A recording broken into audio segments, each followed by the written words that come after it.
Thank you. And next we'll go to Chairman of the Full Committee, Mr. Walberg from Michigan. Thank you, Mr. Chairman, and thanks for having this hearing today. It brings a lot of memories back to me of some of the things we've dealt with since 2006. And so, Mr. Tresselt, I do want to start with you.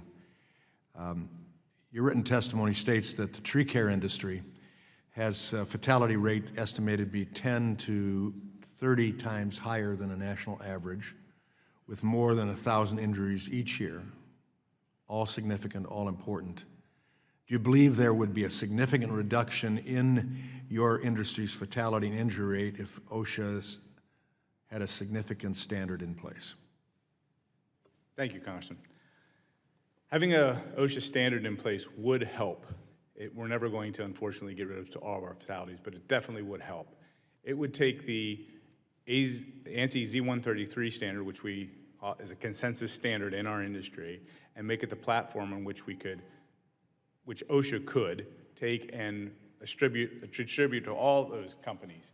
The fatalities that we mostly see are what's called struck-bys, things falling out of a tree, hitting people. The ANSI Z133 addresses that very specifically by making sure that those areas are very well defined. So in our company, when we have a job briefing prior to starting a job, working a loft, we take the time to note where the things are going to fall from the tree. We mark that area off as a no-go zone, and everybody on the crew knows that.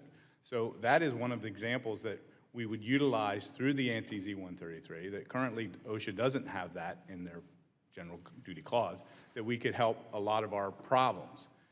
Taking this standard and making it uniform across the board with all of the Z133 standards would help tremendously. I would like to say that we could reduce it significantly, but there's always those things. We work with nature. Well, you've been asking for the standard since 2006. Correct. And you've been, as it were, left out on a limb with multiple, sometimes conflicting patchwork of standards across the United States. What do you believe is the reason for the delay? I don't really have a direct answer for that.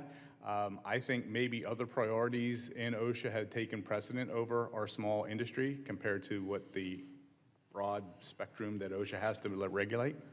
Well, we're talking about lives, in this case, where it's amazing the industry itself is asking for it. Correct. That doesn't happen all the time, and I think that's unique. Thank you. Ms. Watson, your written testimony highlights 6 concerns over the Biden administration's worker walk-around rule. I want to go back to that. It greatly expands the opportunity for third parties to gain access to job sites. The rule seemingly opens the door for a union official to serve as a third-party employee representative when the union is not an exclusive bargaining representative at the workplace. How does this rule overstep the OSHA Act and potentially conflict with the National Labor Relations Act? Thank you for the question. Yes, sir. I think OSHA has a different mission. OSHA's remit is different than the National Labor Relations Act. OSHA uses employee representative, which doesn't have the safeguards that are outlined and used in the National Labor Relations Act. That act governs workplace representation of unions. When you've got a worker walk-around situation where you've got, you actually could have a couple of scenarios. You could have a non-union, work site, and maybe union wants to get their foot in the door, and so they might come and. Do you believe that would happen? And anyway, I know the answer. Okay.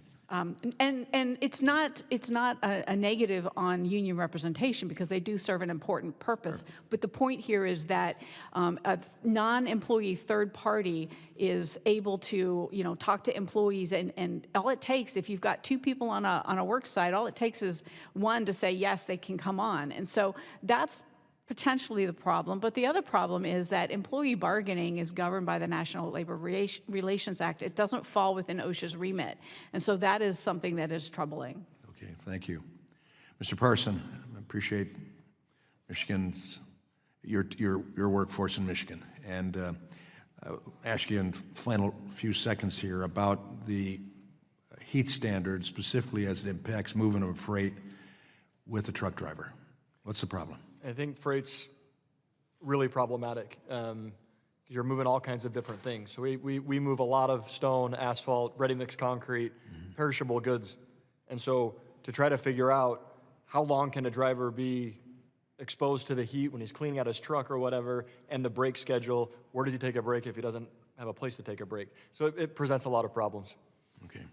Well, thank you. I yield back.